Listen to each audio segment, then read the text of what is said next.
Noshi Noshi. Na mama botrondranga ngani mapotato. Wewe ndakatozvirodzera. Ndakatozvirodzera. Mai maramba wandizuru mapotato iwayo vanhu vakaoma shuwa. Apa indakasiya mapotato angu ndichiti ndozomarya nhasi. Kwako kamapedza. Wamapedza. Mapotato. Ndodawo wanire kungonyautsa mukamwa. Haya wanduda zvinovavireni. Ndoda zvinovavira. Chi? Aiwa mukamwa wangu mambitonhuwirira mapotato ini. Ndipo one. Next time ndoviga mumota. Apa ndakaviga kuseri uko vamawana sei? Ndoda potato ndakatosiya njiza ndoda kuti ndikarya ndozonotesta madirwa amaigura. Hauna maisa mumota here? Ndipo one.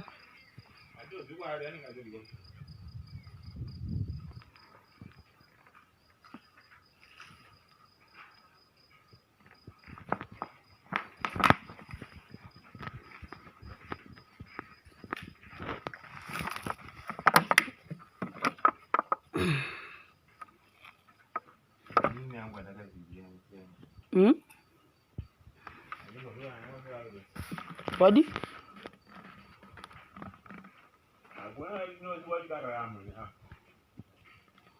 Kuzogadzira kuti ndiwane manyimo. Apa ini ndatandura kubuda ndadla. Ndimodziona idzi inyimo idzi. But nyimo dzacho dzine matypes dzepanapa. Hamuona kamuchunjuzuru kese kamurikuona kusvika ukoko. Ibhechi rechinhamba 2 dzekutanga nyimo ndo dziri mudhireni iro rinokona rine blue kumapaipi.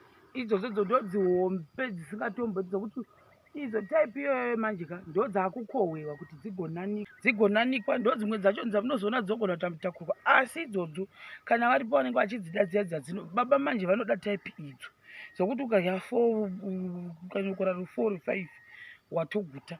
Then isusu vamwe kozini ndakadzipwa zvezuru kudzipwa kukonwa kufema ndaidziga dzakadero plus ndotadza kutoda ndichakuratidza kunonzi kutoda ndakudzirya nhasi.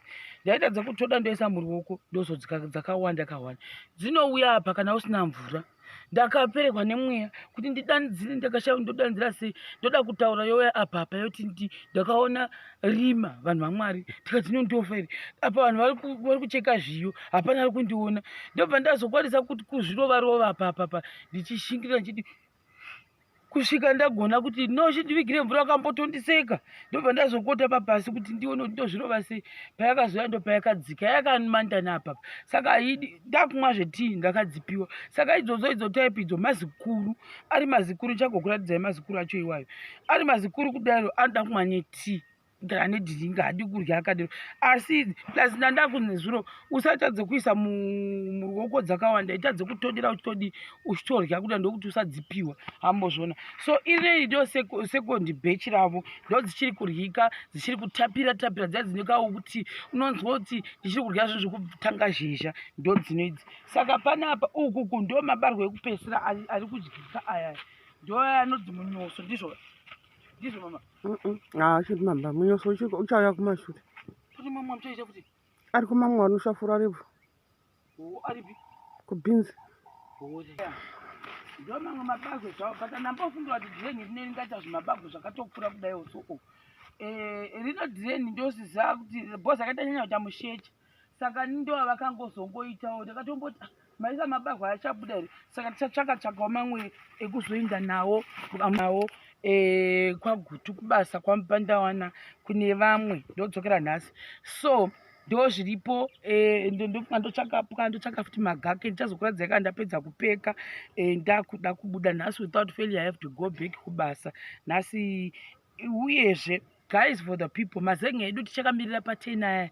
10 mamwe acho hatisati anawo. Guys, kana varipo vada kutibatsira kuti tipedze basa redu, please get in touch with me. Tashoterwa nemazenge 10 hatisati ndava nawo. Tachimboita zvebirthday, takanganwa zvebasa vanhu vaJesu, tombodzokera kubasa manje. Birthday rakapera, raexpire, takutoshandira kumwe kuchembera zvakare. Tikakwanisa kuwana mazenge edu iwayo 10 asara, I think roofing yedu inobva yakwana, tochitanga kuitasawo zvimwe. Ndofunga ndo zvimwe donzo guru randati ndiwire futi muvidhio muno. Right, iyo ndombokuradzai mama wachidhiga.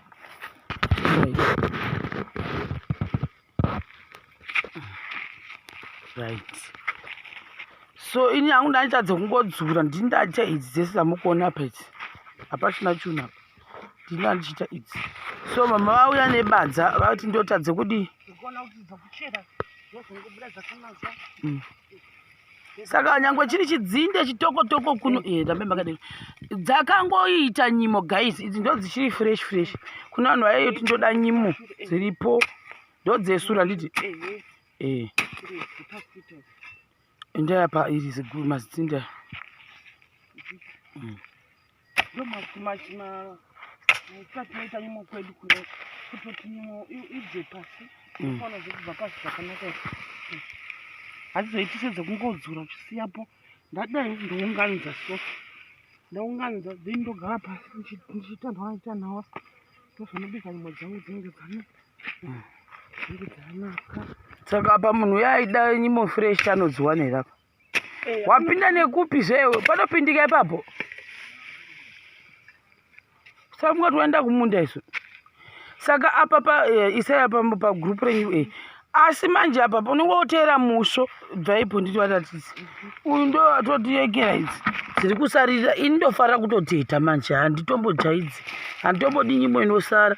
Saka mozviona idzi ndo dzinosarira pasi, unouya woteta kudai uchitsvaka kuti hapana dzasara here. But otherwise client yedu yaida nyimo inodziwana nditi. Kusvika kwekupedzisira uko nyimo. Group iro ndokudza kuti dzakako, I think client inogona kuda idzo dzakanyanya kukora idzo. Ndozokasira kugutsa. Idzi dzibheshere kupi. Ndi mama watoti tatovhura munda apa. Wasati wanyanya kuryiwa munda uno.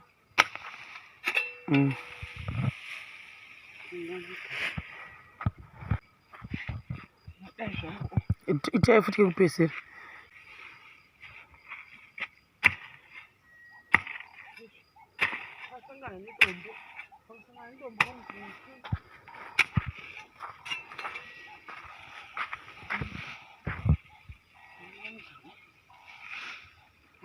Wendepi?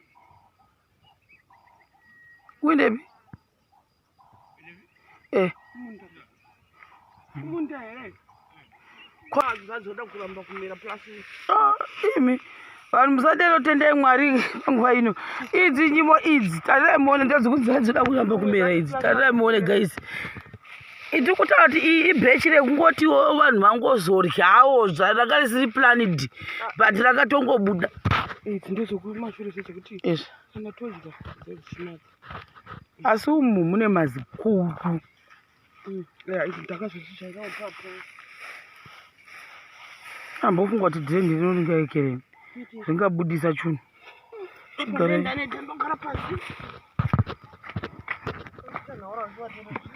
Mazvokozvoko itai musarovera mavhu zvamunosita zviya.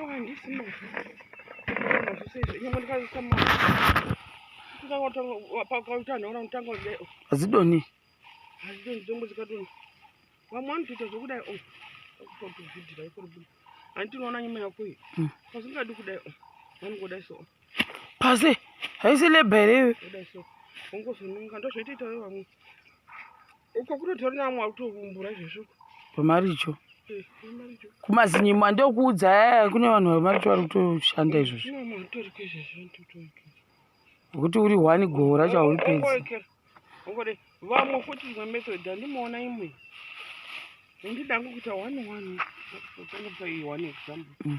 Handidangu kuita 1-1 handiti ndongodai so zvatopera zvotokandaningira ngokuri nekuti maina zvakanyanya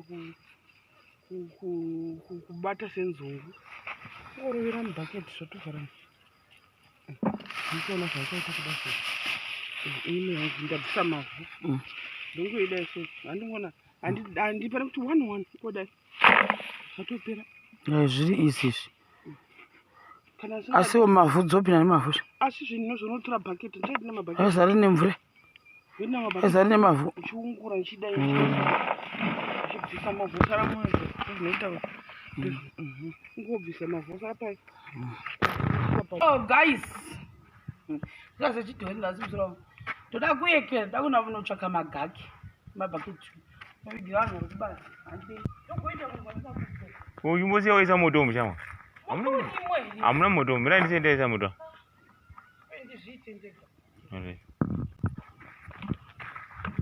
hamuna moto idzi ndo dzimwe nyimo dzatachitaura idzi kuti mazinyimo asapatooma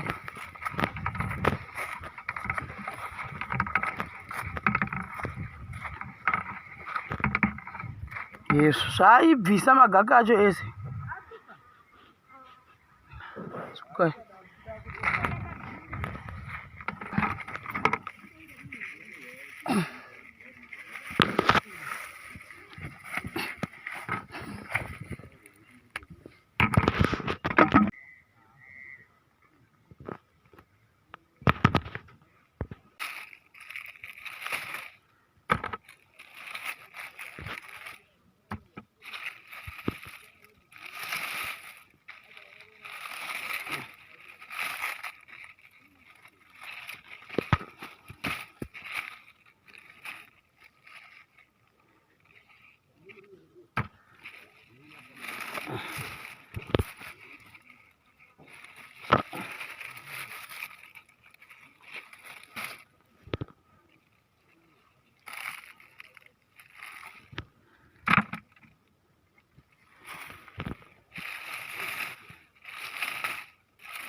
ini dzangu idzi dzakwana bhozi dzichadzoka kunoku after tapedza project ndikungovigira vanhu vari kushanda nawo idzi ini dzangu idzi for sale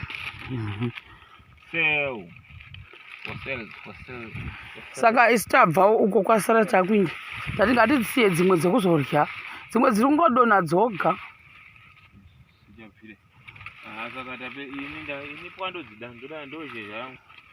magaka amaramba ini ndatora magaka pasara kuna mabarwe manje ndatoapsapa ndaneta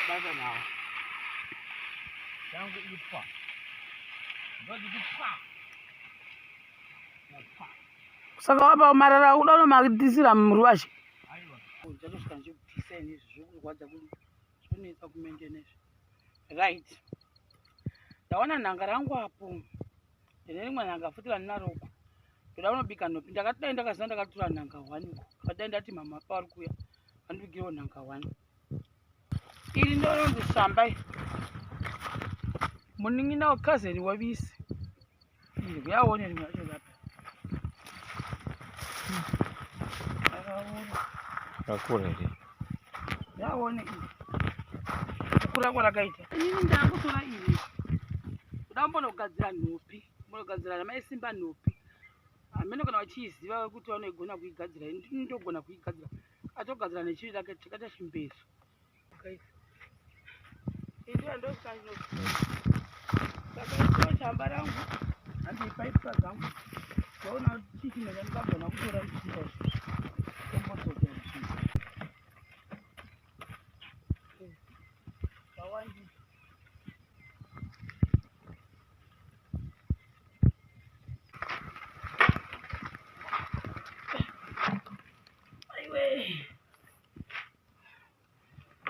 saka kwasara ndoekera pasi dzangu dzandinadzo apa kwasara eke mabagwe nenyimo haanzungu ndosiya zungu ndiri ndizvo zvina kutotora nhanga rangu